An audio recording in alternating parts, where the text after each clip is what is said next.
তুমি কি আমার খোদার থেকে দূরে সরে গেলে?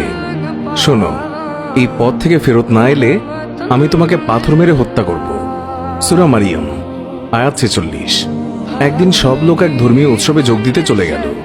এই সুযোগে ইব্রাহিম আলাইহিসসালাম তাদের ঠাকুর ঘরে এলেন। দেখলেন সারি সারি দাঁড়িয়ে আছে ওদের মূর্তি দেবতাগুলো। ওদের সামনে রয়েছে বিভিন্ন দামি খাবার। ইব্রাহিম আলাইহিসসালাম ওদের বললেন, তোমাদের কি হয়েছে?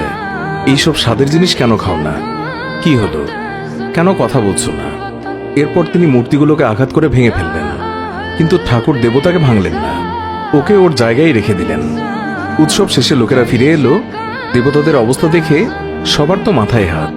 তারা বলাবলি করতে লাগলো, কোন জালিম আমাদের খোদার সাথে এই ব্যবহার করলো। কেউ কেউ বলল, আমরা যুবক ইব্রাহিমকে এদের ব্যাপারে সমালোচনা করতে শুনেছি। সবার সামনে ইব্রাহিম আলাইহিসসালামকে আনা হলো। তারা বলল, ইব্রাহিম, আমাদের খোদার সাথে এই ব্যবহার তুমি কি করেছ? ইব্রাহিম আলাইহিসসালাম ভাবলেন ওদের খোদাদের অক্ষমতা প্রমাণ করার